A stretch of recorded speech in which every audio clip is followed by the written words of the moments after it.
bum, da-da, bum, bum, bum, da-da.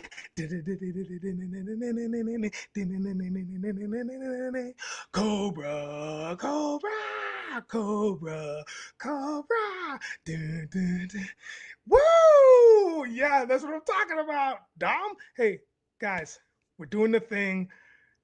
We're doing the thing. Finally, this thing has come to fruition. We will talk about how this came to be. But first and foremost, let's get into some introductions. My name is Nigel Downer. I'm Jason Lapidus. And guess what, man? We are bringing you the Joe content that you all didn't even ask for. This is what's happening. Please shout out to my boy Kev toying around for letting us use his channel. He was the catalyst to this thing. He knew that me and Jason had been talking about, talking Joe content, and he knew that for a while. And all of a sudden he was just like, "Hey, I got some free space. I got some free time. You guys are doing a thing." Didn't even ask. He just told us. So we put something together, and that's what we're doing. Jason, how are you, my man? I'm great. Very happy to be here. You and I have been joking around about this for it feels like circling the orbit of the gravitational pull of this show for maybe even 2 years. Maybe we Yeah, talked about it, and so I'm really happy. I remember there was a time where you and I were at the same, like I think it was TCAF, like 2 years ago, right. and we started talking GI Joe, and maybe you got me talking, and I realized, oh, there's an oppositional force happening here and a shared love for the same thing. And so I'm doing good. I'm excited. I'm excited to be here for sure. Amazing. And shout out to all y'all in the chat, man. This is fantastic to see everybody jumping in there. Dom intro approved. Appreciate you, my man. Mr. Ryan Clark, what's happening? Obviously, toying around. Kev, he's in the spot. Thank you, my man. Bat Force Grump, what's up? Win or lose, what's up? Man, this is great. Hella Geek, thank you. Toys and Tits, yes. What's going on? Nice opening. Fire, fire, fire. That's what I'm talking about. Listen, friends, family, soldiers, generals, thank you very much for being here. Okay, look, I don't know, man. Let's just jump into it. Maybe I don't know. Do you want to just roll right in? We can. How about you do the Yeah, preamble, the premise of the show, and then yeah, we'll do our bios, our of Joe course. wildcards, You got it, and then man. we'll get into it. Okay, look, here it is. This is what we're working with. Obviously, everything is a working title, but this is what we're talking about. Bros before Joes. No, Joes before Bros. I did that before too. Joes before Bros. When two collectors have opposing opinions on G.I. Joe action figures, will they pick their Joes over being Bros? Tagline, what do you It's. think? I think it's great because it also plays on the dope or nope, Yeah, so it yeah, ties in with the toying around kind of thing. And at the same time, if we want to choose bros over Joes, we can do that. yes, There can be some episodes or some interactions where you and I are like exactly on the same page. We're like, okay, it's bros. yeah, Other times, like, no, my Joe's and your Joe's. It's yeah. two different Joe's. There you go. I love it. I love Yeah. it. Man, amazing. So let us know. Let us know in the chat. You jump in, yeah, and say the things, all the things, Joe related, not Joe related. It doesn't matter. We can talk about all of the things. So yeah, so that's the premise of the show. So we're going to talk a lot of GI Joe stuff, and we definitely have different opinions. And we come from different. We drive in different Joe lanes. So this should be an interesting conversation. So hey, you know what? Jason, why don't you jump into like what your card would be? I got a little For setup sure. here. So my primary military specialty or my primary collecting specialty when it comes to Joe's is anything 1982 through 87. So I was into comics, the figures, and the cartoon, all of it hardcore for those first 5 years. And then I'd say my secondary love with GI Joe might be the 25th anniversary into 30th anniversary range when Hasbro brought them back in the mid 2000s, and they were still at that 3 3/4 to 4 inch scale, and they like reproduced all the vehicle, well, a lot of the vehicles and accessories and such. And so maybe those are my two biggest sweet spots, that early time and then that mid 2000s. I'm loving classified, but it doesn't pass the other two for me in terms of my bias, my preference. Right. Okay. All right then. And do you have a code name? Oh, it's all. I mean, again, I'm an old dad now, so most of the codename things are going to be assigned by my children involving gaseous expulsions. So, in the Oh yeah. GI Joe theme of things that are could be taken out of context, I thought back gas would be a good one, but Gas. That's great. That's phenomenal. I've never had a code name that I earned like through being on the sports team, being with your buddies. I don't have a good code name, so I'm open minded, but they're all going to be derogatory, and I can dish it and I can take it, so it's all good. Love it. Okay, great. I think my primary is definitely the cartoon first. That's where I roll. That's the lane that I'm driving in like aggressively. The cartoon, the movie, as you couldn't if you couldn't tell. I mean, that's what I opened with because I watched it again today. That's what I did. I watched it again today just to get that nice refresher. And then my secondary, well, primary is primary is cartoon, and then the figures from that era, from the late '80s, from the '80s, and then my secondary, it's probably going to be the comics. I didn't actually read a lot of Joe comics. That just wasn't something that was in my wheelhouse or in my zeitgeist. It was always the watching TV first, and then got in. But yeah, classified for sure.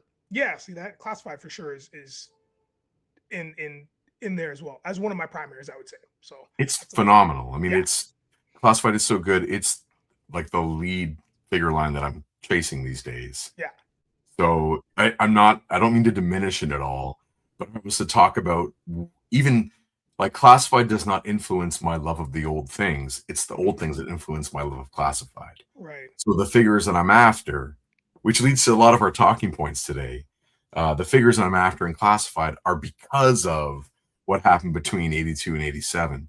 Which I got a question for you about. So the cartoon 87, that's a formative moment for you. Was that your entry point? You know what, man? I think so. Yeah, because I definitely didn't get with like all the first first wave or whatever back in the war times, like the old timey, if that's what we're talking about. Whatever. I mean, that wasn't my Whatever. jam. So for sure it was the yeah, the cartoon. Again, like I saw the books around, but it was the cartoon that I jumped into. Fair. And then you stayed with it for a bunch of years? Oh yeah, I completed that run for sure. And then you know what? I also forgot to mention secondary is definitely GI Joe Renegades. Renegades, yeah, it's Renegades, right? And that I thought was a fun reimagining, retelling because I like that art style a lot. And so it had like little the traces of anime kind of thing. Like it was just it was very modern for the time. Simple is not the word I want to use because that's not the right context. But it was like the everything was very clean, right? There wasn't a lot of details, and so the shading and stuff made up for the lines that weren't there. So Renegades was really really fun. I wish it had a little bit longer of a run, but I never collected the Renegade figures. I never got any of those figures. It was just that run that I paid attention to. The Renegade figures had crossover with the other 25th and into Right. 30th anniversary stuff. So they were never, and I think maybe the word you might want to use is streamlined, maybe.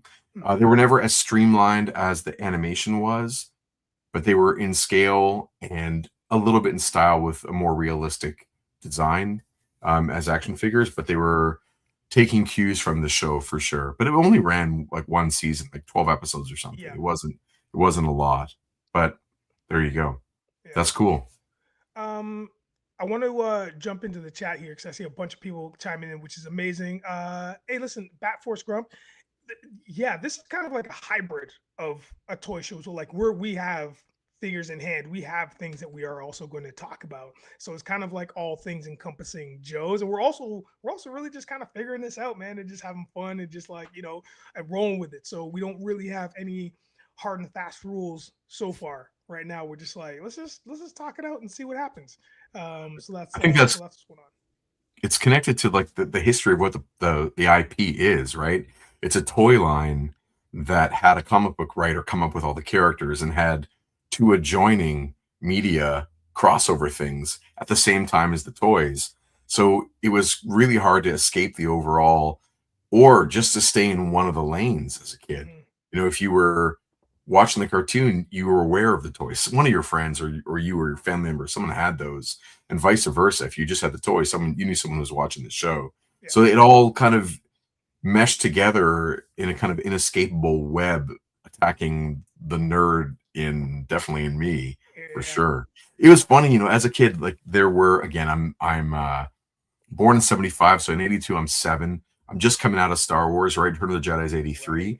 So I'm in that, I'm already collecting figures that size. G.I. Joe's a new thing in 82. I did not know of any storyline, and I love story, so I didn't care too much. There was only one wave, you know. I'm like, oh, they're all green. I'm a little bit more into Star Wars still in 82, not 83. But by the time the story starts on the cartoon, I'm like, whoa, there's a guy. There's one guy who's like the guy, and there's all these other. It's a team, and then I kind of got it, and it was no question. So once the cartoon and the comics really inform the toys, and the toys inform the cartoon, so they have this symbiotic relationship that's really pretty special. But as a kid, in those early days of the property, um, or at least this iteration of the property, you kind of knew, like I knew, depending on who I was talking to, how geeky they were, depending on what they were aware of. Right. Like everyone kind of had a sense that there was a show and that theme song and Yo Joe, and now you know knowing is half the battle. That was kind Yeah. of everybody. Everyone knew about that. Yeah. To know the characters' names and the figures and like the vehicle names, and that was like a whole different level of, oh, okay, now you're a bit of a geek. If you knew the comics, no one else at school. Like there was nobody collecting G.I. Joe comics at school. So it went from like all the boys to like half the boys to one boy in those three things. And that's, I think, for me, why I love the comics so much, because it was a exclusive club of me and Larry Hama, and that was it. It was like, oh, this is the serious stuff. This is the Yeah. main line. Everything else is the McDonald's for everybody. And like, oh no, this is just ooh, so good. No shade on McDonald's. No shade on No, McDonald's. no, no. I just meant it's for everybody. Yeah, of course, of course, of course. Versus something a little more, you know, with in the comics they killed people. Yeah. So even as a 7 or 8 year old, the kids knew that, oh, the stakes are a little higher. Mhm. Characters are leaving, that they're like dying. Main characters are dying in the book. It's like, oh, okay, there's some serious stuff going on here. So See, it and I was a think neat, different version. You know, it was neat. yeah, and I think to that end, me being introduced by proxy of of the animation of the cartoon, you know, we all know the 5-parter when Sabentor takes a snake. Yeah, we all know it, and like to have somebody to have, you know, Duke come that close to death, like on death's doorstep, like that was bonkers for us, man. I mean, I've said it once, I've said it again. It's like the tragedies of those 80s cartoons. Shout out to Optimus Prime. Like it just was like it was so bonkers, man. And so that was like, you know, and you saw it coming, like you knew because Sabentor he'd been lining that up for a minute, like taking the snake off, and you knew, man, you knew. But then that slow mo, and you're just like, oh no, you know? So you brought it up, and I can't resist. I can't resist being the actually, you know, it's there. That's what the Yeah. glasses are for. You know that Duke does die in the animation Spoiler side of alert. it. Listen, spoiler alert, man. What are we doing here? What are we doing? First of all, No, shout out to Mr. Ryan Clark. Did you read what he just said? You're not wrong. What? Duke Duke dies in terms of what they drew. So they drew the whole show, Right. the whole movie, Mhm. as it, because it wasn't a 5-parter, it was a movie, by the way, that they cut into 5 parts for TV, but it was a Yeah, correct. directed video. Yeah. It was meant to be an echo of the year earlier, the Transformers movie. Right. So in the animation, he dies, and they realized after the reaction to Optimus Prime dying that they could not kill Yeah. the main alpha male guy. Facts. So they just redid the dialogue. So it's just characters whose mouths are like off camera go like, he's in a coma. Yeah. And they're like, oh, he's out of the coma. He's going to make it. But you never see Duke come back. Right. because they didn't draw him recovering. He was supposed to die, which is really bold. It's crazy that in that time period, like, was an okay approach. Yeah. Did you? I see your daughter's too young for this, but I had the pleasure of going to see the Lego Movie and the Lego Movie 2 in theaters Right. with my kids. Right. I'm telling you, have you seen the Lego Movie 2? Yeah, of course. Okay, not everybody. I don't judge. Yeah. So I don't assume. I But in got the Lego, Lego man. Movie 2, I got Lego right here, man. What are we talking about? Like, like I'm ready to get after it. I I got got all.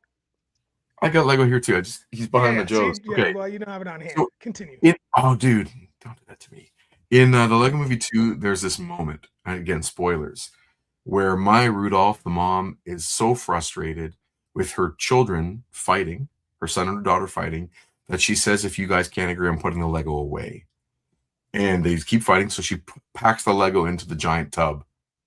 And when that lid closes, I'm telling you, the theater full of children started freaking out. And the thing closed all the way, and the movie is it's like totally dead black, and the theater is silent, and then all of a sudden the kids in the theater start crying. And I started howling laughing because it was so perfect that these these wonderful, sweet, innocent kids believed that the movie was going to end at the start of the third act, at the worst emotional pit of the film. They're all like, Lego is over. Right. Right. Right. So what it reminded me was that the kids, like, movie makers now know you can't do that to kids. Right. You can't kill Optimus. Because we hold on to it for a very long time, as in That's the all of our lifetime. yes. All of our That's lifetime. the reason my beard went white. Optimus went gray, and my hair just went white. And yeah, I got Lego right here, dude. There you go. All right, took you a minute, but okay, that's fine. Hey, you know what? Why don't we jump into some topics? Why don't we jump into that, and then yeah, and then we'll just kind of go from there, and then we'll see what happens. All right, the first topic here for discussion today is modern versions of classic characters is the best approach for the line. So just to give you a sense, what we're doing is presenting an affirmative, like a statement. And Nigel and I are going to have different points of view on this. So we're saying the statement, not as a question, but as a statement. And then we're going to kind of back up a point of view with maybe nonsense, maybe some really well thought out ideas. Who knows? Because we refuse to talk about these in advance so that we wouldn't have the show at 11:30 a.m. on our phone call, but we want to have it in front of you and with you, and hopefully you'll engage with some of these topics too, and you'll have a point of view to share. So modern versions of classic characters is the best approach, as opposed to, just doing everything retro. So I'm taking the affirmative here that a modern version is better. And the reason I say this is because the past has had its day. If you want the classic version, go get a Real American Hero. If you can find it on card, more power to you. If you really want it even classic and you can't afford a Real American Hero figure, you can go get a Super 7. Why not? Whether it's an Ultimates, whether it's the smaller reaction ones. But the way to move the line forward is to keep it vibrant, is to keep it contemporary, is to not just go after us white or gray beards, but go after people from all over, of all ages, and having like a more modern militarized version of whether it's Scarlet or Stalker or whoever it is, even as these older characters, bringing them into 2026 is a way to make them timeless because they can exist in all times.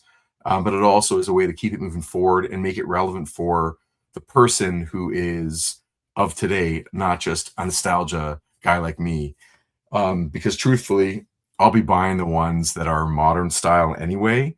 So whether I'm getting that my nostalgia itch scratched, I'm in the bank or in the pocket, I guess, for the modern figure. Like, for instance, I just got on hand the Marine Sniper. Oh yeah, right. And I honestly, I had to get two because it came with two different profiles.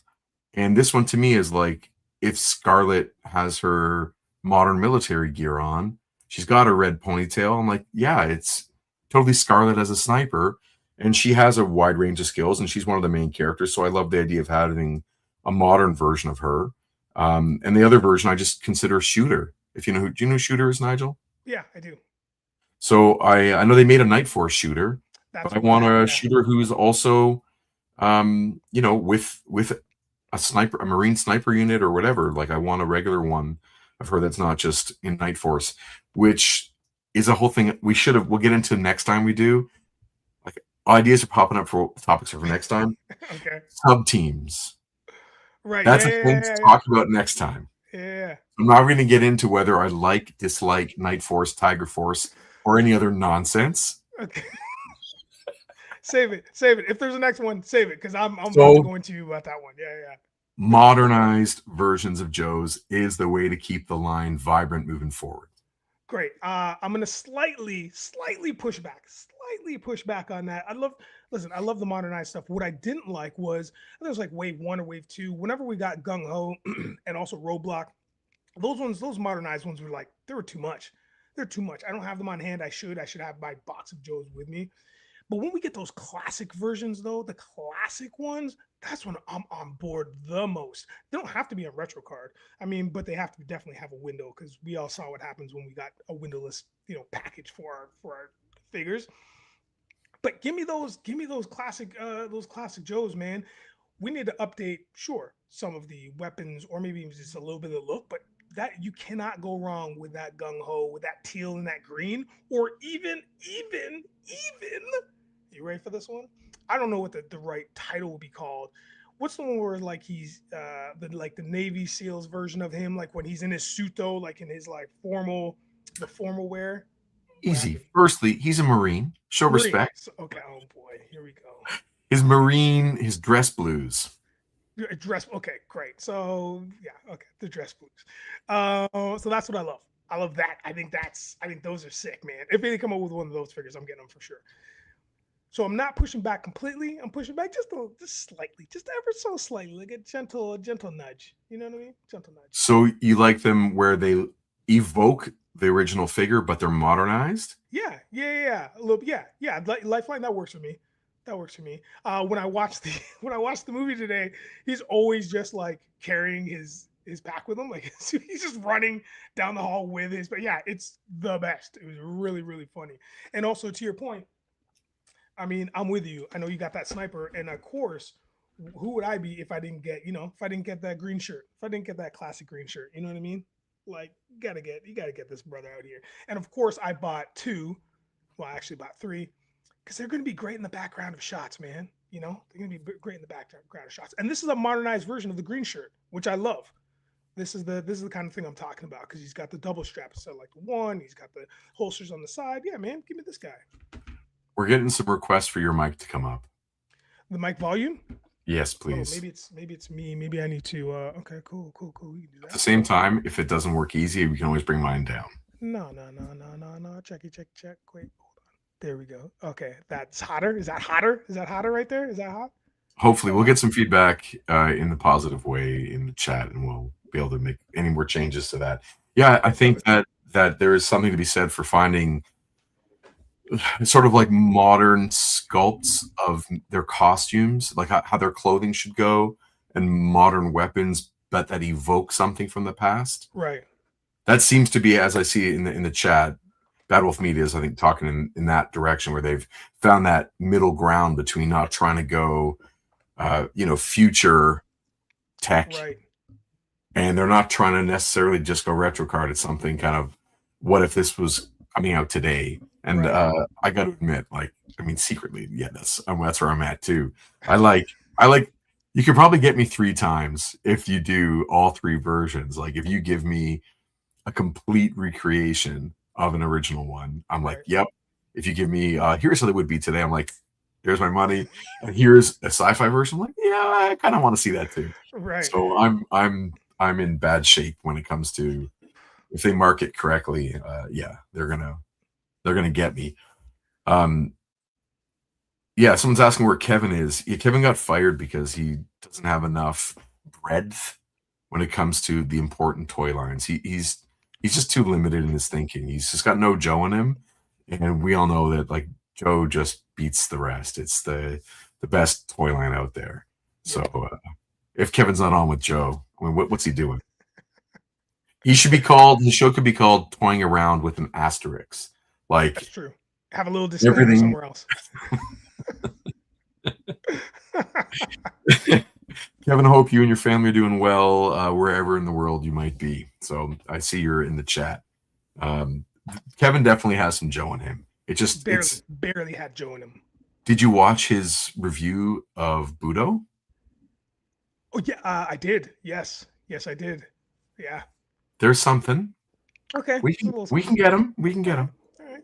We're gonna enable him in a different direction. All right. So you want to go on to the next top? Let's jump on over. Yeah. All right. I don't know which one you want, but this is what's happening. You ready? Love it. Yep. Oh my gosh. Legendary code names. Well, I mean, the show is just legendary for its code names. There's no discussion against this whatsoever. You want to talk fun names? Let's get it. CoverGirl, and they're always just on the nose. Like they're just on the nose. Of course, man. She was a model in her past life. Now she's looking good while she's kicking ass. Of course. Let's get after it. You know what I mean?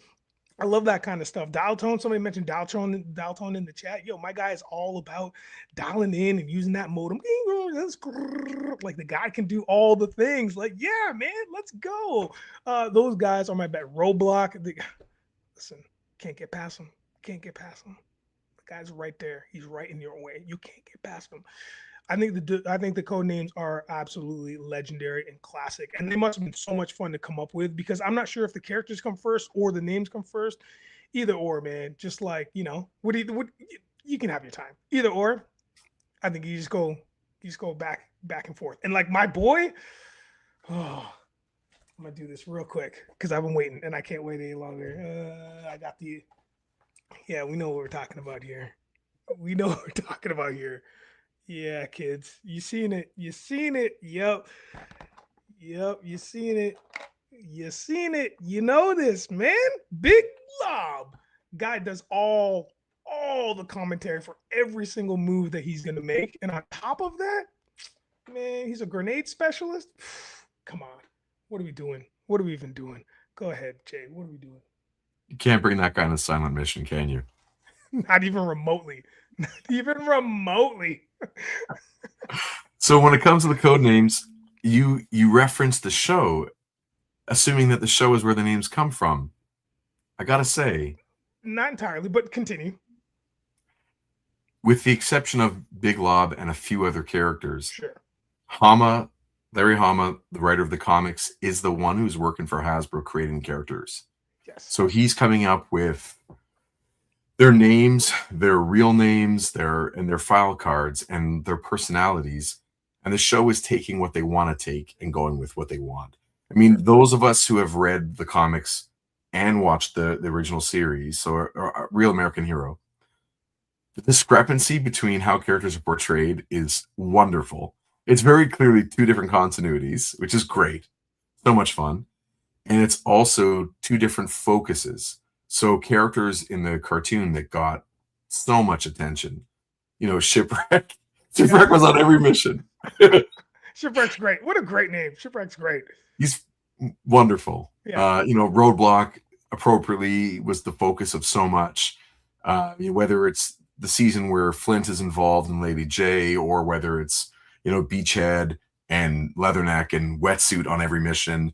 It depends on what time you're looking at. But if you're reading the comics, everything in the early days is Stalker, Snake Eyes, Scarlet. Yeah. And then eventually, Duke gets involved. And there's drama going on with Cobra. Like, you get a lot of time with Destro and Baroness, with a character named Scarface, who didn't make it into... He's a Cobra trooper who has scars that you can see in the bit of his mask, like where there's no mask. Mm-hmm. And he is a character a little bit in the gray, where he's scheming against everyone on all sides. And Baroness is scheming with everyone on all sides.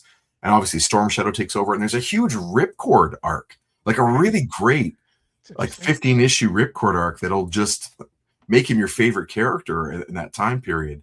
So they were really focusing on different characters, one being whatever Hama wanted to do, and he's making it up as he goes along, and one being what the TV show writers want to do based on every year selling a new batch of toys. So the names are coming primarily from Hama, and whereas you like the code names, I'm going to just take the opposite point of view for fun and say they No, feel no, rushed. please say it with your chest. Say it with your chest. Don't say it's for fun. Say it with your chest. Also, just I'm gonna interject real quick. I'm just saying that I don't know if they're like I know Hama's the mastermind behind the whole thing. I just didn't know if they needed or if Hasbro or the show or not the show, the comic needed a character that fits this criteria. Like we need an assassin or we need a bomb specialist or we need whatever, and then comes up with a name later, or we're like, oh, I have this cool name but I don't know what kind of character it fits. Let's just build on that. That's all I'm saying. Like I knew that Hama was the mastermind, but continue. I wonder if that information's out there, but I imagine that's going between between Hasbro and Hama, and they're having that interaction. Like this year, we've talked about this before. Like you get, let's say, Footloose in '85. Footloose is an infantry character. He's an infantry trooper to replace Grunt. And then you get Sci-Fi in '86 who replaces Flash. Right. You get Bazooka who replaces Zap. So they're refreshing things at least every 3 years for that stretch. Like once you get to '85 and into '86, you're starting to get some refreshes of characters. Whether it's a new version of Snake Eyes in '85 replacing Snake Eyes from '82, or Hawk in '86 replacing Hawk from '82, you're getting either a redo of the character or a redo of their role. And I think it's just probably a mandate from Hasbro saying, new characters, but you just refresh because kids are aging out. Yeah, of course. And having 2 laser rifle troopers is better than having 1. So let's have Flash and with Hama, if he wanted a character to fill a certain role, he would write them into the comic whether they existed or not. There were characters that were not even part of the action figure line. Just talking about the character of Fred or Dr. Appel, like Professor Appel, like he was a Crimson Guard, but an older one. Right. And he had a daughter named Candy who was a balloon bear. She dressed up as a bear and like made balloons at parties. And, amazing. Then there was, of course, the Ninja Clan, like the Hard Master and the Soft Master. Right. Weren't part of the action figure line. And the Soft Master was an incredibly meaningful character for, again, that stretch of issues. Dr. Venom, the predecessor to Dr. Mindbender, there was like a lab coat wearing evil son of a gun named Dr. Venom, who was hugely important. And Quinn, the mercenary, so eventually gets his figures. But these are guys that Hama needs for his story that just aren't part of the toy line. So it was rich. There was a Joe General before there was General Hawk? No, tell us about it. He's dead. His name is General Flag. General Flag. He died in this issue right here. Oh Boom. My God, okay. That's my first issue in '83. The first one I picked up, number 19. In it, spoilers, Dr. Venom, Scarface, Quinn, and General Flag all die in that issue. Wow. It's like, this is not the TV show. Guys are dying left, right, and center. It was awesome. Nothing like the TV show. Yeah. So there you go. So the code names, I think they're rushed. They're making jokes. Yeah. How can you call the guy Albert Pine Alpine? Come on. Let him live. Let Alpine live. Yo, and the crazy part about Alpine, because again, I was watching the movie this afternoon, and like in the intro to the movie, Alpine is throughout the skies with just his hook, just hooking on different flying vehicles. Like he's just like launching it, grabbing onto a wing and going, and then hitting the next one. My guy is a brother. He was a Miles Morales before Miles Morales is what he was. He was just out there with like, I'm just dropping all kinds of figures. He was just out there, and it was the best to watch. The best. Yeah, he's a great character, and in the comics got no love. Like he has just a moment here or there. And I didn't even mention like any of the villains, like any Cobra. I mean, Cobra Commander's just like on the nose. Love that. Mindbender's fantastic. Destro, it's just like Destro just means a lot. Like it just has gravitas to it. Baroness, what are we doing? Yeah. When did you realize that the name Destro was just the word destroy without the Y? I was today years old.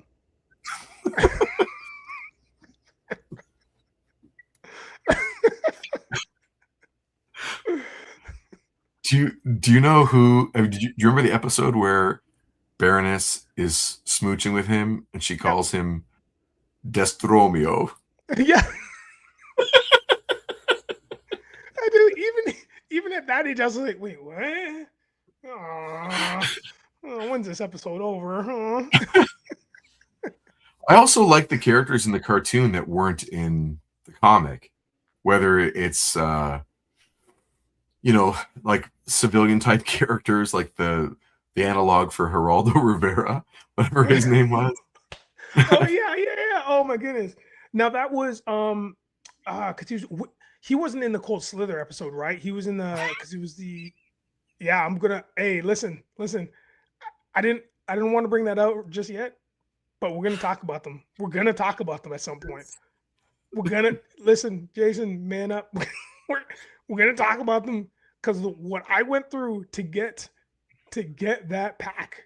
What I went through. Shout out to SDCC the 2025. That was my first. Listen, we're gonna do it. Hector Ramirez, thank you. We're gonna get there. Moving on. Do you remember Honolulu? Honolulu is the woman who is the captive in the back of the 18-wheeler that Roadblock rescues. And then she just continues on the adventure with him, go to the Cobra Temple. And it's that was like one of the things that I had such trouble taking seriously was like that's how they met Shipwreck too. He's Right, just a guy they meet who's right. like, so you're supposed to be the most elite fighting squad in American military history, and like they just meet him in the desert Yeah. on a sailboat in the sand, and he Just gets made the up of job. just a ragtag bunch. Oh, it was the best. It was the Yeah, best. it's really funny. I think back. I mean, I know I'm derailing a little, but back then, I think I wanted it to be serious. Right. So I wanted it to have weight and meaning. And now I watch it. It's so funny. And I get the sense that the guys making it must have been laughing their butts off with some of the ideas.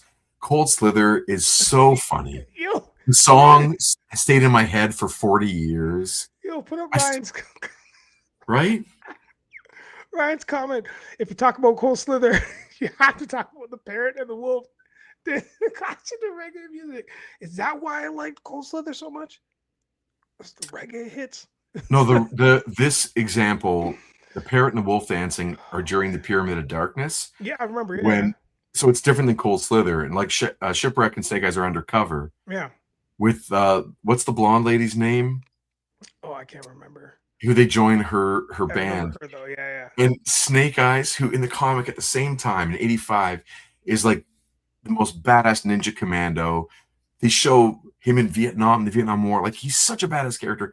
But on this, he's wearing a blonde wig. He looks like yeah. Boy George with like his blazer sleeves rolled up, 80s style. And Yeah. it took the piss out of the entire property. Like the whatever weight I thought was in this paramilitary thing, it was like flip it on its head, let's just have a laugh. Mhm. And it's so joyous. It really is hilarious. Oh, it's great, man. It's great. Yeah. Next. Next topic. All Yeah. right. You're in trouble with this one. Oh, I can't wait. I don't know what it's going to be. Do you Okay. want to keep it TV show or different? No, man. Do whatever. Let's do whatever. All right. This one is a question because it's almost impossible to have a hot take on this. What would the lasers do if they actually hit you? So this is a TV show question. Blue laser, red laser. What would the lasers do if they actually hit you? It would kill you. It would both burn and concuss. So there's a force to it. It explodes vehicles. It can knock out communications arrays. It can do whatever sort of heat and force that it needs to have. And that's what the lasers would do if they could actually hit. But since none of the Joes on the show were ever trained by the military, Or anybody who's held a gun and shot it at a target before. Yeah. they never hit anybody because they were not properly trained on the show.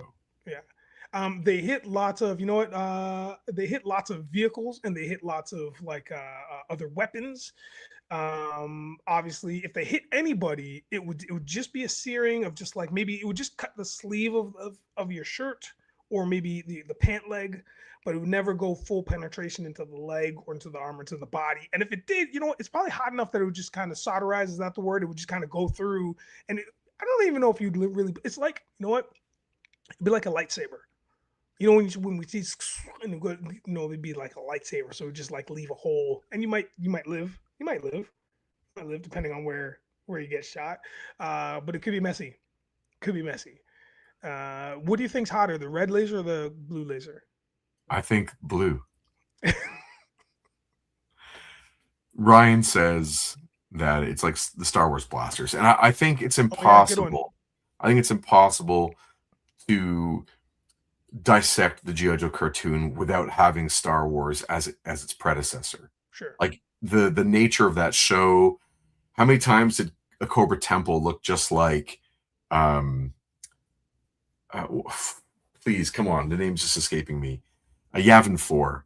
You know what I mean? Oh Like yeah, yeah, the sound effects they would use on the show were Star Wars sound effects constantly. yeah. So if you just watched G.I. Joe the movie in '87, as those trouble bubbles are going around, it's all Star Like Wars sound immediately. effects. Yeah. There are lightsaber sound effects. They're all the sound effects are basically from the Star Wars library, and they never got dinged for it. Mhm. But they were definitely infringing on some copyright, or not copyright, but they're taking some of the sound from those movies. So I think that the idea of the laser rifles are blasters from Star Wars as well. It's Yeah. all connected. This is all. Yeah, I was today years old too, man. Bad Wolf Media. Watch the cartoon closely and keep track of how many times they use the tie sound effect for every aircraft ever. Man, just didn't even put that connection together. That's really interesting. I think if it's kind of like Star Wars is the language of a lot of things. It just becomes part of the lexicon Right. of genre.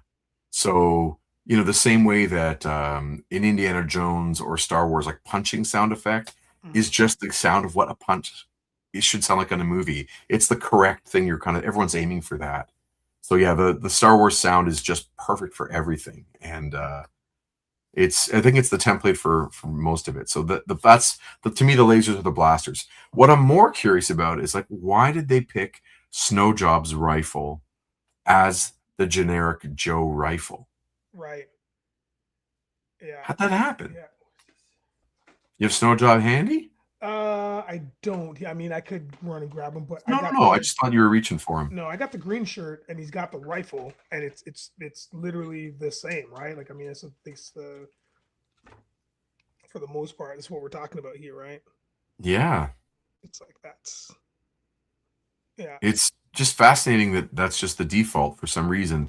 And Snowjob was not a figure that I had access to when I was young. And so I was just always pining for my guys to have TV show rifles. I wanted that to be like your generic rifle. But with G.I. Joes, did you ever get any of the weapon sets? Yes. Man, I think I got some of the later ones though. Some of the more futuristic ones, like not quite like the OG, ones. But I got the futuristic one. So like Wave, man, what would that be? That'd be early '90s, I guess. Crazy. Were they crazy colors too? Yeah, yeah. Yeah. Because I was Yeah. about sci-fi. I had sci-fi. He was my guy. He was one of my guys. He's so Yeah, good. yeah, Obviously, you've got the classified. yeah. Yeah. Of course I do. Listen, in the classified line, again, because I watched the show, there's a lot of characters now. Like Big Lob is my grail. Like Big Lob is he's my grail. So like there's a lot of characters that have come out now that have been a part of that grail, part of that like heartfelt lexicon that I am so attached to. And sci-fi for some weird reason is one of them. I have no idea why, but sci-fi, I'm on board. It's the color, I think. Yeah, it could be. He looks really cool. For those of you who are comic book readers of, let's say, the New Mutants in the '80s, Arthur Adams takes Sci-Fi's helmet and uses it as the first graduating costume for Cannonball. If you ever see like Arthur Adams 1986, the New Mutants Special 1, or is it the X-Men Annual 10? What in that range, Yeah. he draws Cannonball wearing literally Sci-Fi's helmet. It was so Wow. perfectly designed that like a really great artist is saying, I'm taking that. He Nice. pinched it. All right, I'm about next to look at that. topic. Yeah, let's move on. Classified has cracked the code and made Joe troop builders desirable. Okay. Listen, what are we talking about here? That's 100% what happened. And I never thought I would be one of those guys. I didn't understand the idea of troop builder until very late into the game. I actually started to collect classified. Oh man, I think it was like wave 2 or 3, maybe 3. And then I had to go retroactively and try and find them again, which I'm so grateful that it happened then and not now. Like I see dudes or I see collectors that are like, "Hey, I'm late to the game." I'm like, "Yeah, you are very late. Like you missed that plane, you missed the train, you missed the automobile to get on board. Like you're now gonna have to pay a whole bunch of money for some of the characters that you may or may not want." But luckily, I got on board. Anyways, my point of that is I'm collecting guys like this. You know what I mean? I'm collecting this one. Yeah, like this mole rat. Stage two. Stage two. Because I already got 3 of stage 1. I already got that. I already got that. So now I have 3 of these as an army builder. I got what else? Well, obviously, I showed you the green shirts before, so you know I got 3 of those. I also have 3 of these. 3 is my number. 3 is my. Yeah, I knew you're gonna do it. I knew you're gonna do it. This guy, yo. So this was my best friend's. This was one of his favorite characters. When we used to play GI Joes as kids, what we used to do is we would use Slaughter's mercenary, like the renegades. We'd use the renegades as like the plainclothes guys. So I would be Red Dog, he would be Mercer, and we'd go out our storylines, whatever. But then they would suit up and they would put on suits, and those suits would be like these kind of Vipers.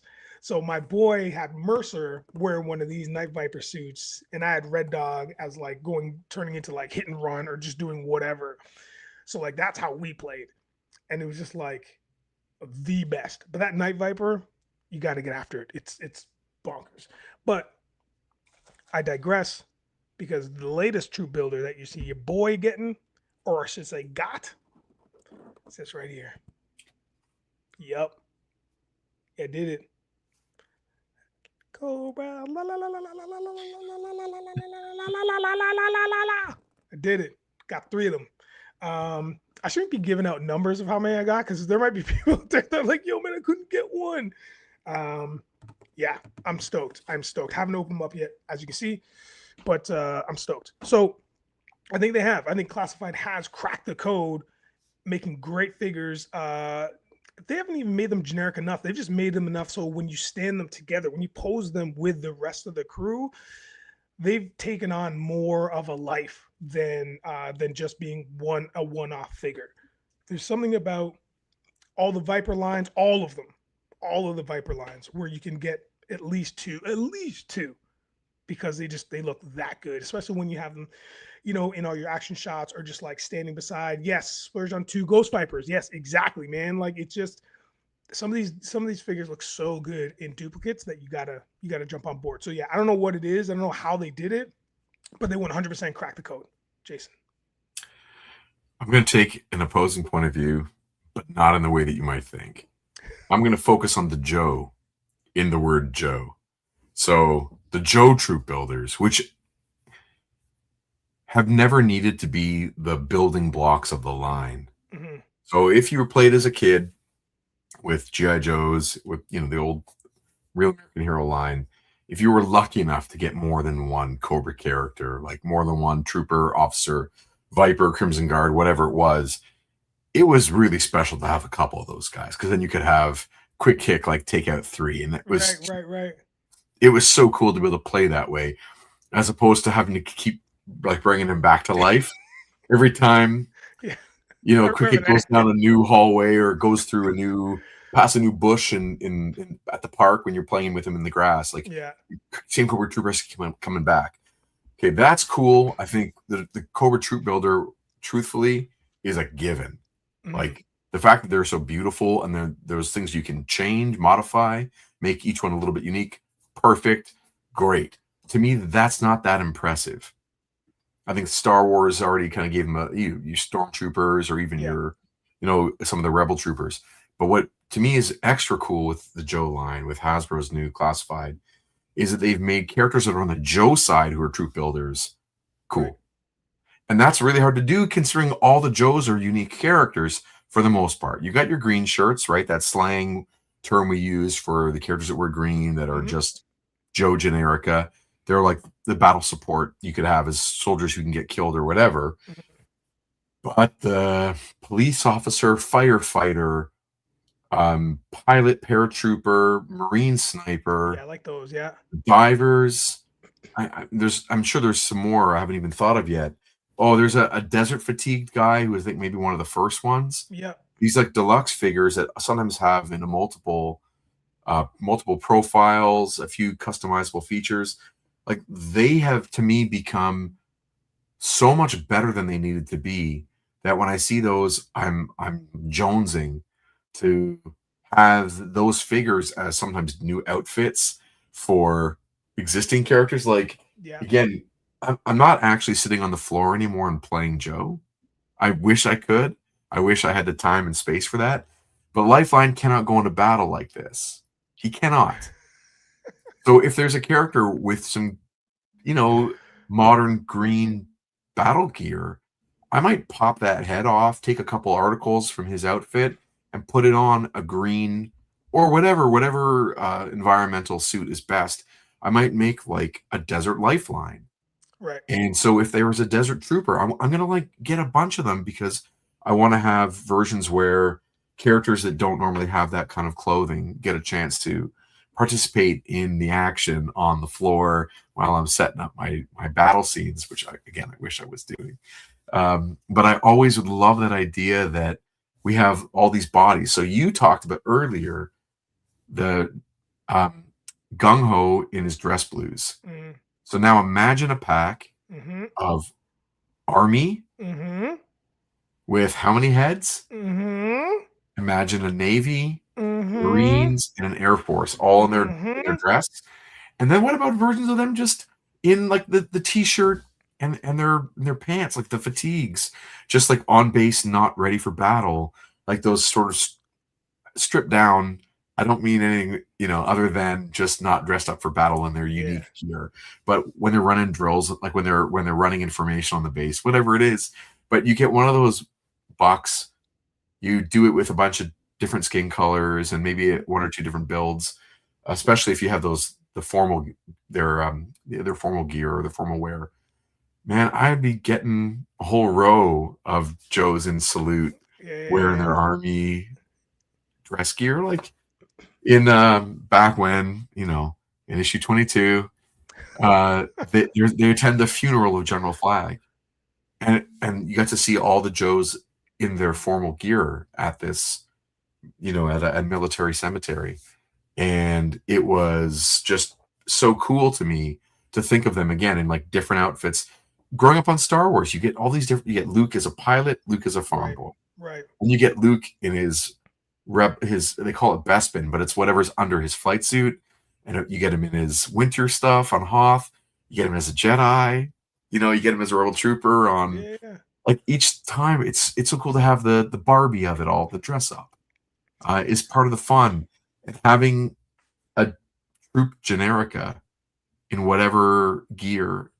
It's I can't believe how many of them I think they would sell, considering how well some of those figures have done. Maybe the two Yeah. pack of the divers was too far Right. because I think those seem to be sitting around at the store. Yeah. Yeah. Yeah. Um, but the Air Force, the pilot, but he's in this like skydiving gear, paratrooper Yeah. gear. Yeah. That one like disappeared quick, at the places I visit. So All those ones did. To be honest with you, all those ones, all those the three specialty, like the sniper and the paratrooper, and then the desert guy. The desert guy was gone quick. Like he was just like so good. gone quick. But to that end, I really like the idea that you're getting these kind of generic figures, whatever they may be, whatever their specialty is. But the customization of figures now has reached a level that is so elite. There's so many great customizers out there that these are perfect. These are absolutely perfect to create a new Joe or just different looks of another troop builder. But just like, so now you're customizing all these green shirts that aren't quite as flashy as, the leaders like the Dukes and the Falcons and those guys, the prominent guys, but they have their own personalities. Rock and roll, I can't believe I did like but they have their own personalities. But now you can swap and mix and match, which I think is absolutely fantastic. Yeah. Fantastic.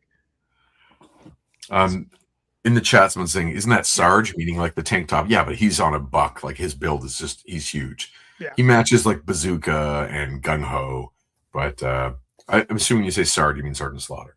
But there, you need to have a few different body types, I guess, to have guys in different gear, like generic gear like that. Yeah, it's neat how they have this the part swapping. Have you taken the time to like pop joints off and stuff? I have, yeah. It was way easier than I thought it was. I made a quick kick. Yeah, I think you showed me that. You showed me that before. Yeah, it wasn't great. Sometimes I'm trying to do too many things. Yeah, I'm trying to like honor the original look, but I'm trying to modernize, and I only have so many pieces, so I just go for something. I wanted to have quick kick that wasn't barefoot. I love quick kick. 85 quick kick is, I remember dressing up as him around the house, like finding like a red scarf to put over and making throwing stars out of paper so I could whip them, and and making I made the headband and like I don't know wherever I sewed that thing, but it was so fun that character I love. So putting him in an outfit where he can go on a mission and actually be part of a covert op, like I really wanted that in addition to the retro card. So I don't think he was a retro card. He was actually in a box. So I made that one, and it's good. It's not perfect. Yeah. But there's a few more that I really would love to do, and you kind of just need a few more generic kind of parts. So the best one or easiest one, do you know the character Sparks? Yes, I do. Yes, I do. So the green shirt that we've got, you've got this many or this many, whatever. I've got as well, and so he just needs some communication gear and a bit of a different vest and short sleeves, not the long sleeve. So I'd have to pop from here and have the colors match. Right. And that's where I'm like, I don't want to paint because the wear and tear. Yeah. I don't want it to rub off of the paint. So I want to have a Sparks, which is totally a TV show character from a very particular couple episodes. And then I'm desperate for Torpedo and Wetsuit not in their wetsuits. Yeah. Just plain clothes, just like yeah. Well, makes sense. If you've ever watched, like, let's just say SEAL Team or one of those kinds of shows, like Navy SEALs are pretty exciting and they don't just swim. And I like the idea of having Leatherneck, the Marine, and Beachhead, the Ranger, and Wetsuit and Lowlight on a mission together. But Wetsuit's got to have gear for a land operation. He's got to be wearing boots and look like a Navy SEAL, but in a G.I. Joe way, not in a wetsuit. Same with Torpedo. I want him with Gung Ho and with Duke and someone else from #83 who's badass. I gotta think about it later. But anyway, so I like that idea. So I want those versions, but they haven't made those bodies yet. And I keep looking over at the competitor. Over at another toy line that does military figures, and it's too modernized. So like I can't. There's nothing that looks good fit in with Gung Ho. They don't quite fit either. Yeah. No. Yeah. So I still want more of those. Like let's get some troop builders that I can pop a head of Wetsuit on, onto some sort of land Navy SEAL. If you know what I'm saying. Mm-hmm. Yeah. Sick. Next. So toying around. Did you get banned? I'm sorry. I should go back and read all those things. I'm not doing a good job of it. Okay, next. You're right.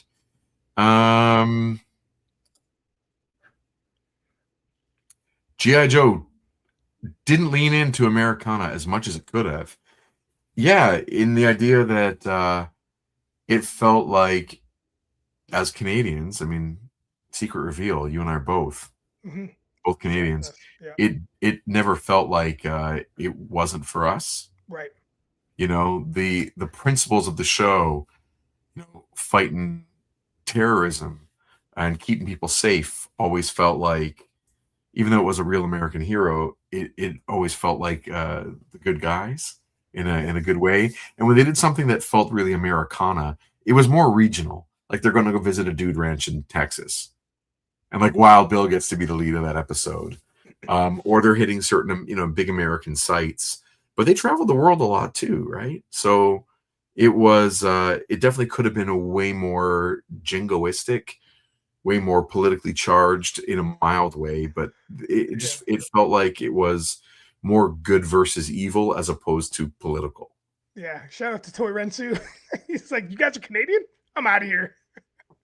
It's amazing. Uh, nonsense. yeah. Yes, Mr. Ryan Clark. Yeah, man. I couldn't agree more. I think that's why I gravitated so much to the show and continue to just watch the show because it was good guys versus bad guys, and that was it. Just like cool names or cool characters versus other cool names and cool characters, and it was just like sure, man. Some of the storylines which we talked about were really hokey and took the piss out and just was like fun and jovial or whatever. But at the end of the day, you just had these cool things happening. I keep using that word, but you understand what I'm saying. Like you just had these really intriguing stories via the TV show and cartoons that nobody really had. The idea of teams was really cool in that fraction because I think as kids and especially as a boy, we're always coming up with these secrets, societies, if you will. And then for what if I was in this group and my name was this and I did this, and we like that idea. So I think the show just did not only a great job of it, but didn't lean in too heavy into the fact that we're like, hey, rah rah America, hoorah! Like it didn't even do that. So I was on board. Yeah, they were like you said, they were the good guys, but it wasn't because they were American. Totally. It was because they were doing the right thing. And Yeah. they did travel all over, and all of the five parters, Oh whether yeah, that it's was great. Mass Device, Weather Dominator, Pyramid of Yeah. Darkness, Rise to Pandora Rise, or we came to see the G.I. Joe movie, if you want to throw that in there. They're going all over the globe in each one. The globe Great. trotting made it a way more international feeling show. Yeah. Surprising little amount of Brits in it overall, considering, Big like Ben. where the world That's it. was in the 80s. Yeah, like it's one guy. Yeah, yeah, that's what I'm saying. So in the comics, again, Cobra is American, and they are, you know, uh, a small town pyramid scheme turned into paramilitary cults that are expanding, and they have ties to other countries in terms of like, I always got the vibe as a kid. I guess on the show he was Major Blood is British, or Mm-hmm. maybe even Australian. Australian, I Like, think. yeah, so Commonwealth. Yeah. Baroness is sort of Germanic or Eastern European in some Mm-hmm. way. I don't know when they decided Destro was going to be Scottish. Like it feels like a bit of a retcon because Yeah. obviously the voice on the cartoon did not have Yeah. any kind of Scottish inclination. But when they finally reveal his roots, like I thought it was a great. I actually really like the Destro history. If you're like the version that kind of got into the movie a little bit, Yeah. and I mean they're live action movies, so they kind of figured out a version of what Destro was. Man in the Iron Mask, punishment. Right. It's like a family tradition slash shame. Interesting. Um, but the choices to make all the voices on the show so over the top is Yeah. really Yeah. great. But Cobra Commander loses any sense of him being an American character on that Oh yeah. show. They feel like they're like international terrorists looking to Yeah. ruin the United States, which is totally fine for the show, as opposed to like in the comic, they're fighting in the States regularly against Americans that could be coming from anywhere. So there's a small town in whatever state it was in. They're like, we don't even know where the Cobras are. They're in our country. Yeah. They're coming out of the woodwork. Like the threat is on all sides. It was an interesting kind of different version of Cobra, and yeah, it felt personal and dangerous, and it wasn't comedic. Cobra Commander was like described as like the deadliest person on earth. Yeah. Yeah. For sure. Yeah. And I like I mean, in the movie again, which I watched this afternoon, glorious. But the I was talking with a writing buddy of mine, and the movie is so bonkers because in the first 3 minutes of the movie, so obviously the intro of the movie alone is almost 5 minutes. It's the whole cinematic thing because we're getting introduced to a new to a new story and new characters. So they make it very cinematic. But then when we're getting into, and like you said before, once we're getting into, the Cobra Temple there, that big, huge, bubbly thing in this across from this forest, but it's animated so well because we're traveling, we're following like a Cobra vehicle, and the trouble bubbles come and scout that vehicle, and then you follow them into the temple. Then you go inside and there's giant doors, this giant Cobra on it with like the Crimson Guard in the front. And then once you go in, Serpentor comes down, and this is only, I would say, I don't know, 90 seconds into the movie, into the actual movie, after the opening credits. And first of all, Serpentor is just lays into everybody. It calls everybody fools, and this is like, I can't believe you guys are doing this. And then he just states the premise of the movie, which is we always get beat by the Joes. This is not happening today. Today's the day, and that's it. Like we're just in it. He's like, you're a bumbling idiot. You're dumb, but you're cool, and you guys are all out. And then it's bonkers. And then everybody else just turns on Cobra Commander, and then that's the move. Like that's the move. And then it's phenomenal to watch, and just to understand that's how cartoon writing was back in the day. It was just we're just in and out. Hot 90 minutes. This is the action. This is the action. And everybody just says what they feel. we just get out of there. Yeah, man. So it's just good and evil. Battle of good and evil. Let's move on. That thing goes down so smooth, by the way. Oh, that show. That crazy. it's phenomenal. I have to admit I watch it pretty regularly too. It comes up all the time. There is a question I wanted to hit. Toy Ransu. Cobra was just a dude that was part of a pyramid scheme. That's wild. So I don't think he was offering products. He was selling a lie. So he was a failed entrepreneur that basically wanted people to invest in a scheme he was making that was going to get them all rich. And it was a way to make people who were in a town that has like financial trouble, which is Springfield, which the Joes didn't know what it was at the time, when that starts. And he basically talks everyone in the town into like putting money in, and that they're going to overthrow the government, and they're going to, I don't even know how to explain it. It's so prescient now. He basically sold everyone on a lie that was his dream so he could eventually dominate. And he's the one who gets rich the whole time. And they're the ones who have to pay the price the whole way. But that's how he sort of starts his own cell of terrorism, domestic terrorism in the States. So now it feels really politically charged when you kind of frame it that way. Yeah, At the time, it just seemed like an insane thing. Like who would lie about what the state of the country is and the economic structure, and who would take advantage of people's wish to be placed in a position of power. It was really subversive. It's Arbco, good one. There you go. Do you know about Arbco? No, but I Arbco do like Cobra was the Mary Kay and Avon. So every time there was like, let's say trucks going by that were moving Cobra stuff, because again, they're domestic. Right. They're in like moving vans that would say Arbco, which is just a rearrangement of the letters of Cobra. Yeah. So there was always like, no one's gonna know. They had a whole bunch of Arbco stuff all the time. It was really fun. It's one of the lighthearted parts. Let's see which topic is going to come next. Okay, silliness. Ready? Mm-hmm. The best bromance is Alpine and Bazooka.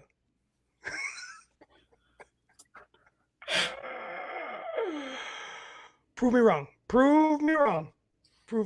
I mean, listen, we're talking about buddy cops, man. We're talking about buds. These two are buds, man. Are you kidding me? This is a great bromance. This is a great bromance. Name another one, Jason. I dare you. So the opposite point of view is name another one. Just name another one. How can there be a great bromance and one of them is mentally compromised? That's not a fair relationship. No. Alpine does all the talking. Bazooka, it's not okay. He's the ultimate yes man. He supports. He's the ultimate yes man. What are we talking about here, man? What are we talking about? Okay, the best bromance is Stalker and Snake Eyes. The two guys serving the same unit in the Vietnam War. But you They come also back. just said, Snake Eyes doesn't say anything. So he's worse than Bazooka. What are we talking about? What? How are you making that argument? He doesn't say anything. Okay, he did speak before they joined the JOES. He was a little Okay. quiet back in the day, but before they joined the JOES, Snake Eyes could speak, so Stalker knew where he was at. And when Stalker comes to get him to join the JOES, Snake Eyes could still speak. And there's a training accident that removes his ability to speak, but Snake Eyes can communicate at a high level non-verbally. Shouts to nonverbal good communicators. There you go. But Bazooka on the cartoon is clearly cognitively compromised. He's not. He's fine. He's just been a part of too many. It's loud when you have a bazooka and you're shooting constant. It bursts your eardrum. It's loud. Okay, let him live. He's doing his best. So if anyone wants to see what I'm talking about, check out the Pyramid of Darkness. Listen to Bazooka talk about eating chocolate bar called the Frozen Fudgy Bar. And you hear how Alpine just manipulates that guy. So I'm going with Stalker and Snake Eyes are my two guys.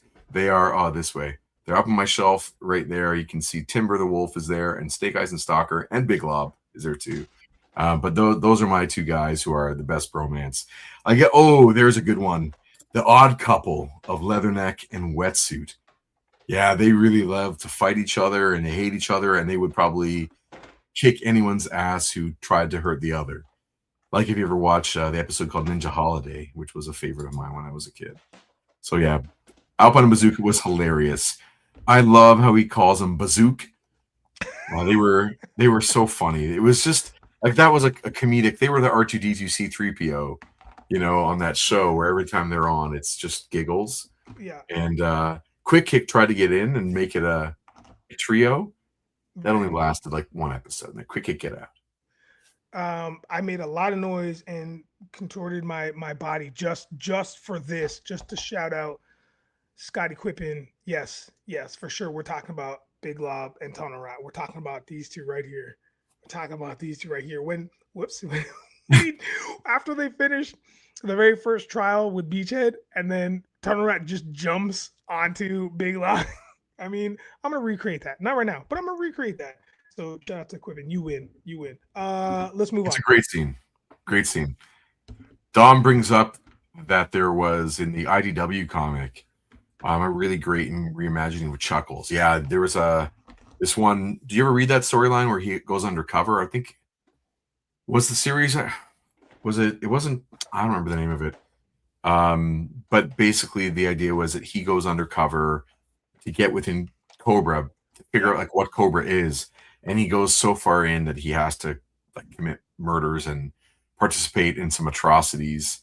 There's like kind of no way out for him, and it's brutal. It makes it a hard situation. I never got that figure. I love the original Chuckles when I was a kid. It was like obviously Magnum PI. It was him in the flower pattern shirt. Yeah.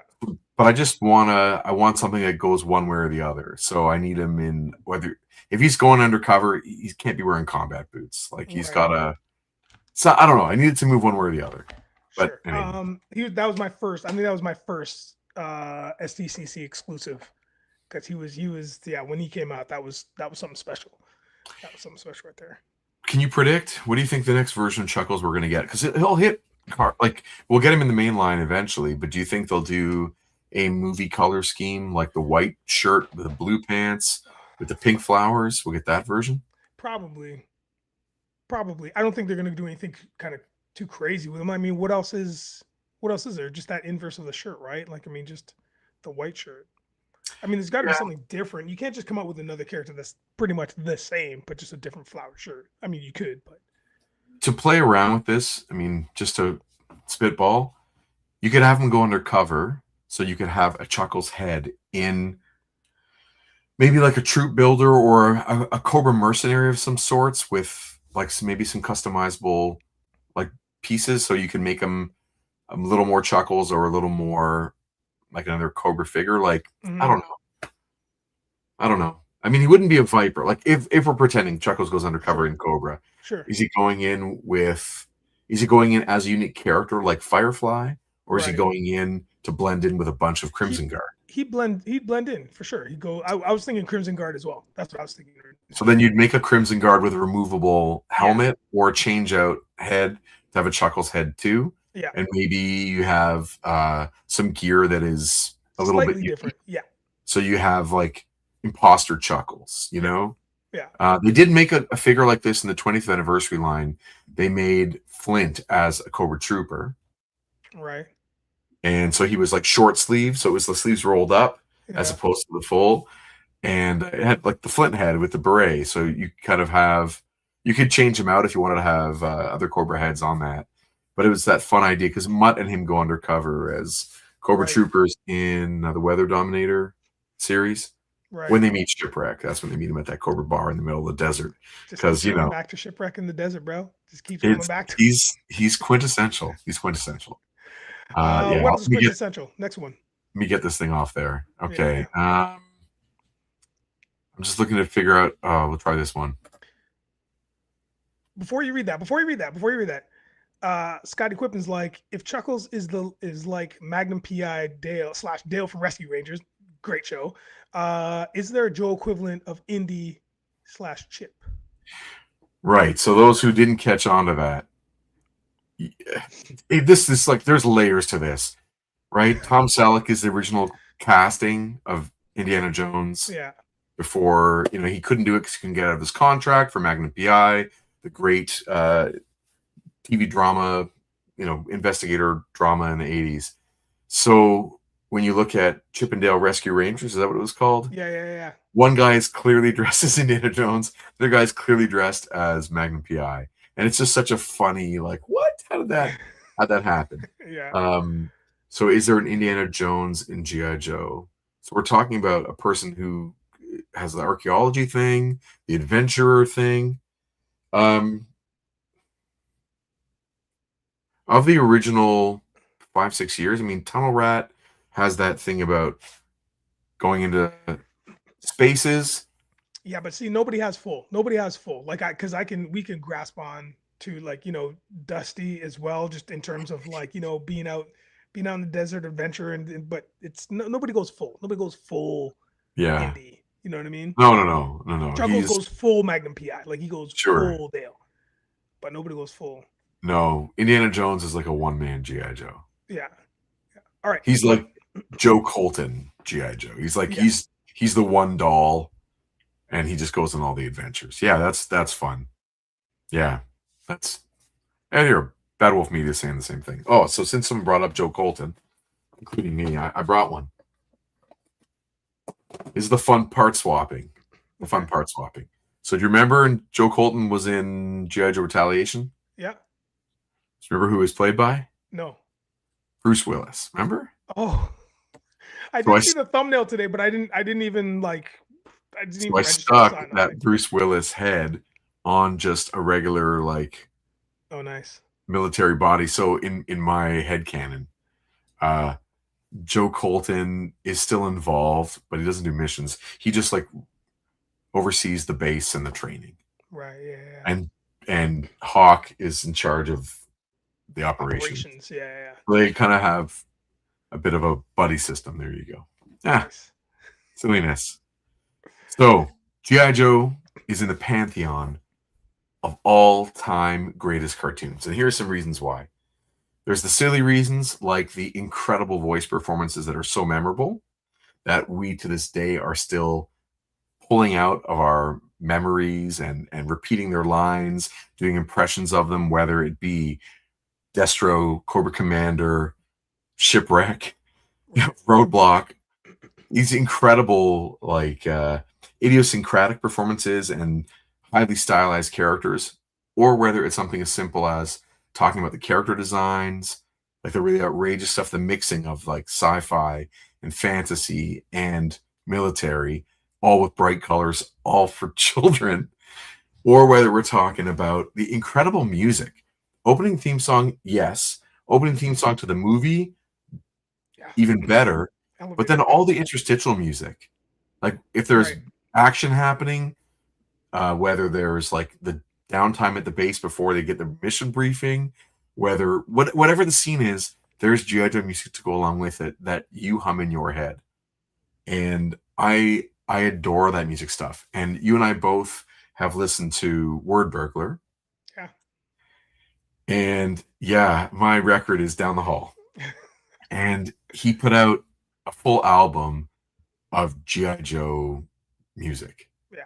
And it's a hip hop album, and every song is something GI Joe related, and it goes so deep. And he pulls in and samples from the TV show so perfectly. Like it's such an enjoyable album to listen to, not just for the jokes and the wordplay and the references, but just the incorporation of the really, really great music in it. Like when a show like that can be repurposed for new things that are also good, that tells you that there's something really great to begin with, because it lives on in someone else's work in some way.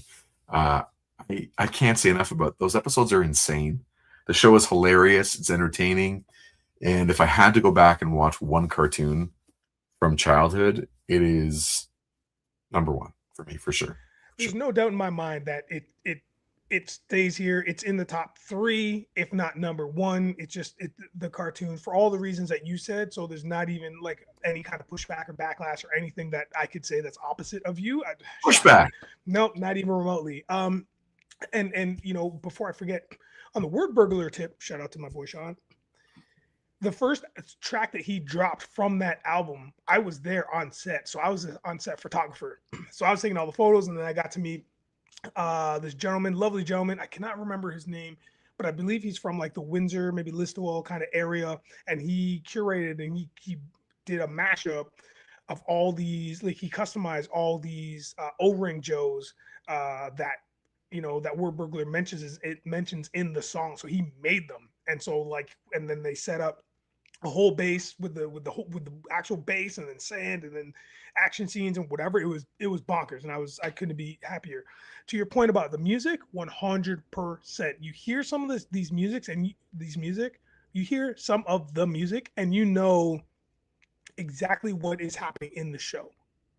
You know what point it is. You know who's being introduced, like where we're going into next. You know what battle is coming up next.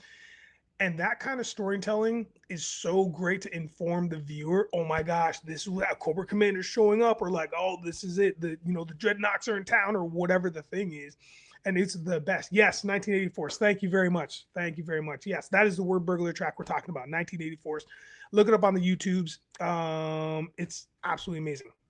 So yeah, so music is so informative, and it just goes hand in hand with this show, and it's just like you hum it and you sing it and you know it, and it just takes you back. So yeah, I mean, I'm on board. Yeah, definitely the show is definitely, you know, one of the greatest pantheons of all time of greatest of all time cartoons. And I also enjoy No, you go. Well, I just enjoy the hokiness of it, man. There's just the whole thing was just so encapsulating, all encompassing, and just you can imagine yourself being there. And there's something about having characters that are specific. They're very good at that one job. And that's what you always need. One guy, one girl, one person who's really good at that one job. Their code name says exactly what they do, and you need them for the mission. I am on board. Which I never talked about my code name. Hathead. That's it. It's real simple. Just Hathead. Yep. That's it, man. Go on and you need Hathead for the mission. Great. That's great. Yeah. So the album you got behind you has 1984 on it, but there's a full album of all G.I. Joe, of course, called Welcome to Cobra Island. That's right. And there's like several Snake Eyes, like a letter from Snake Eyes, a series of songs. And like he goes so deep into the comic book lore and mixing it with the cartoon, and like it is so good. The lines, there's a whole song just about how badass Destro is. Yeah. So Destro was my first figure, and so I have a real soft spot for that one. And I just always, he was to me the coolest of the bad guys. Yeah. The figure, of course, like that Chrome Domicus, his metal head. He looked so much tougher the big open chest. He looks so much tougher than Cobra Commander, who, of course, the show portrayed as sniveling. Destro Right. could kick anyone's ass, you know? Yeah.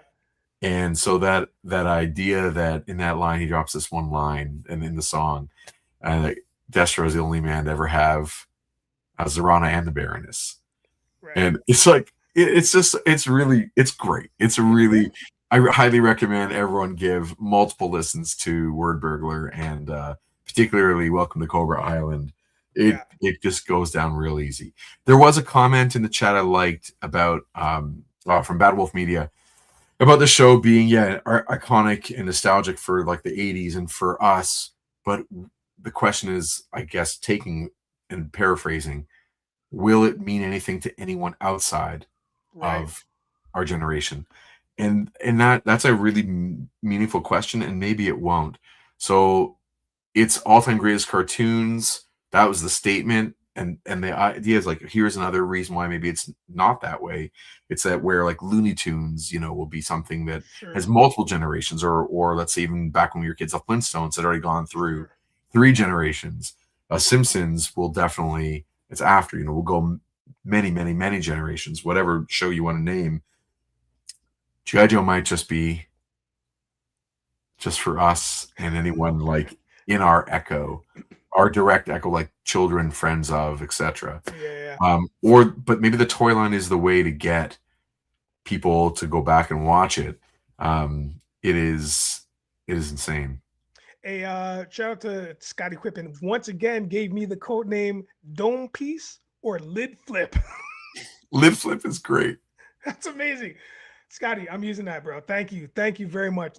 Those are fantastic, fantastic. Hey, let's do a couple more, Jason. Then we'll Okay. Called Destro invented putting snakes on a plane. Yeah, that album is so good. It's so good. Okay. Just trying to What's see going on which here? ones, because Lid I have Flip. to like find a romance we did. Yeah. Cool figure. I don't know.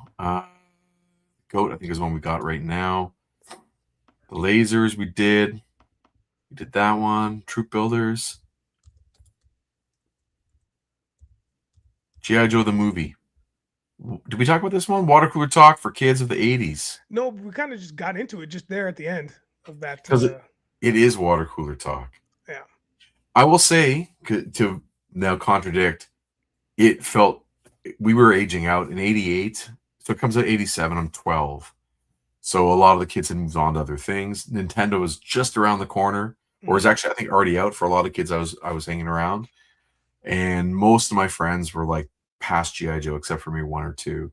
So there wasn't any more GI Joe talk. But I had a couple of key friends that was like, that was our thing. And the GI Joe movie was, again, it wasn't on TV yet. It was just direct to video. So you had to go out of your way to get it. Mm-hmm. And it was a little bit of a special thing. And it was like my ending of GI Joe on TV, because the Marvel Studios, or whatever it was called, Marvel Productions, Sunbow and Marvel produced that show. That was the end of their production run. So there wasn't a season after that. It just, I think it was a few years, and then the Deke show comes out. Right. So that was the swan song. And Cobra Law, for me, again, being 12, it was one step. It was the end. It was like one step too far. Duke was done. I didn't care for the weird Cobra Law of it all, the organic insectoid primordial. They're cool and I love them. I do, in a weird way, and I'm glad you've got them, and I'm glad that you love them. It never, that was a part of GI Joe that didn't come out of the 80s with me. That Yeah. was just a very specific 87 experience for me, and it didn't go into the comics. So even though I kept reading the comics, the Judge of the movie was not part of it. Mm-hmm. And so it was kind of like it was the ending of that chapter for me. So I wish it was the water cooler talk, but for us it was other things. Well, listen, man, I love there's nothing better than having a battle between good and evil, and then you bring in more evil than evil. That was my favorite. Like, I was just like, oh wow, what's this? You know what I mean? Like, Cobra Commander leads everybody into this tunnel because they're like, retreat, we gotta go. Then they go into this cave. Joes are like, we got him now, and then things just like completely hits the fan, and every Joe gets defeated, and they're like, what are these things? And everything, yeah, the weirdly organic. It was bonkers. It was such a good time. Let's do another one. Is there I another forgot one? one. I don't know. Is that it? Well done. Um, I'm losing track Well because I done. Then can't. maybe that's it. Bromance. Yeah. Did we do the cool figure? Oh, we didn't do this one. Well, this is a big one. This is a big one. As All far right. as explanation, okay. We'll end on this. Getting a different cool look for an existing popular character is better than a new, less popular character getting their first figure. For instance, getting Arctic Snake Eyes is better for me than getting, let's say, who is that guy who was like a bomb diffuser in maybe 88 and he's green and yellow? Or maybe I'm mixing him up with someone else because who cares? Right. Right. You know, so Is it there were live these live guys. wire or something? Live. I don't know. Okay. He was Anyways. basically replacing Tripwire as a Yeah. Tripwire. character, Right. that Yeah. role that he'd play. But he's got like airtight colors, but he's a different Lightfoot. Thank you. Lightfoot. Yeah. There you go. Yeah. So I would rather I think getting multiple weather and tactical versions of the greatest characters are better than getting another, like a new guy who doesn't have like a deep lore to him. Right. So no disrespect to Lightfoot, no disrespect to Lightfoot. Airtight I got to get, but I'm saying sometimes getting some multiple versions of the greatest characters is cooler than getting like a one-off character that doesn't really have a great spot in the GI Joe pantheon. Yeah. That's my point of view.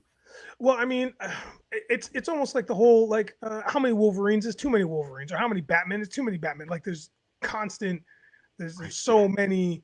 All Wolverines. That whole shelf is just Wolverines.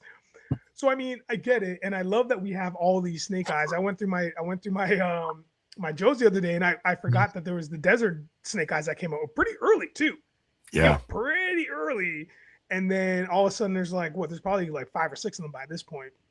I mean, the Arctic Snake Eyes is one of my favorites. Like, with the nuclear hands and stuff. And you can swap them out. It's great. I don't know, man. Sometimes I just want to see the expansion of the lore of the characters. I want to see those characters, however obscure it is. But I don't want to go to. I don't have to get them, but I wouldn't mind seeing them. For sure. So, also to dial back the sort of the fervor of my point, Snake Eyes is the extreme example. Right, of course. But having like another Gung Ho in a different look, or another Roadblock in a different look, like these are core characters that have versatility to them that is not being played, and they might be super cool in another look. Yeah. We have enough Snake Eyes. I agree. Yeah. But there are a lot of characters that could stand for whether different climate looks or whatever it is, instead of another fringe character that will be peg warming. Maybe, I don't know. It's a point of view. Yeah. Shout out to Crystal Ball. Yeah, he's very obscure. He was later on in the mix, and I have that character too. He's so weird. That's what make everything. I don't want to buy it. Yeah, someone else will buy it for sure. Listen, Jason, I feel good, man. What are you thinking? You good? Dude, I could talk about this forever. I've been bottling up everything I feel about G.I. Joe. I've been bottling up since 1987. Oh, wow, that's so having any opportunity to talk Joes with you is a complete joy. Oh, nice. Yeah, hit and run. Yeah. Again, another core memory for me. For some reason, he was one of those guys. I was done playing with Joes, and I went and got him anyway as a kid because he was exactly what I had always wanted. Yeah, I have the original. I have the original O-ring still, and then I had to get that one too. So good, so good.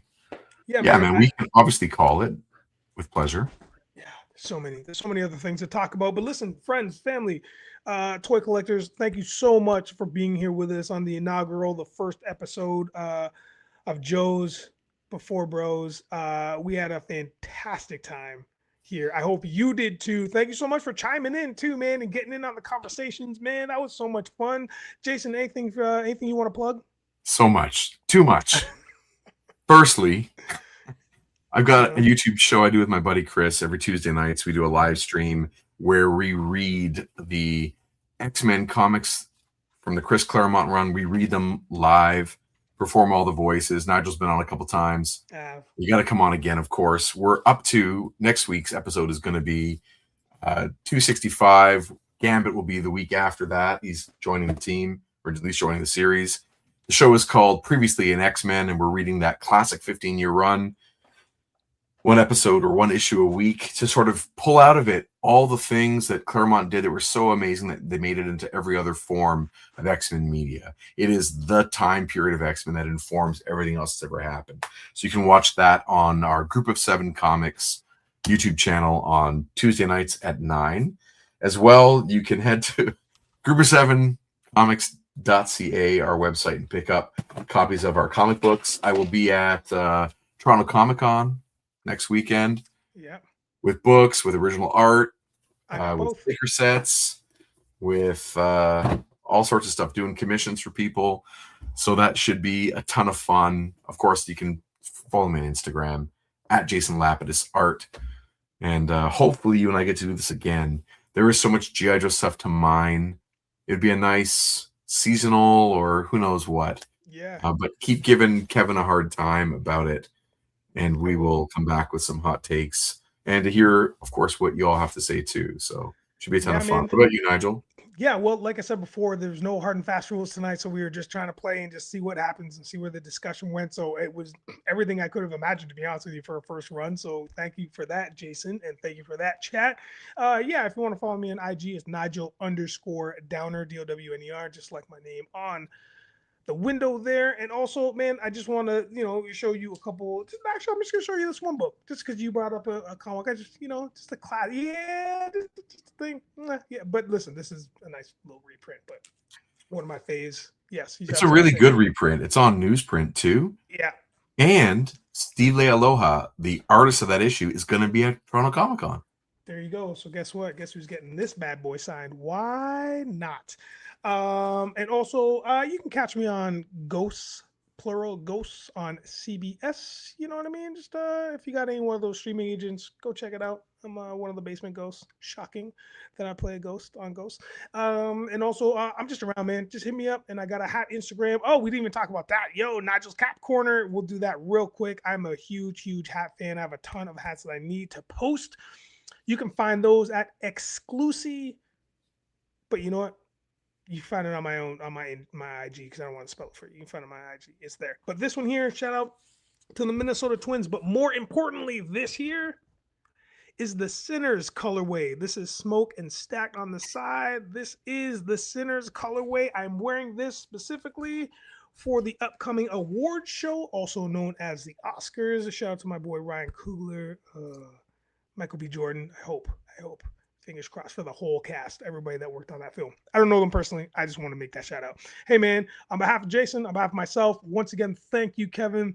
Thank you, Touring Around, for having us. We really appreciate y'all. Everybody have a fantastic night. And yo, Joe. Yo, Joe. Nice. You like that? See how I did that? Cheers, everybody. Later. And now you know.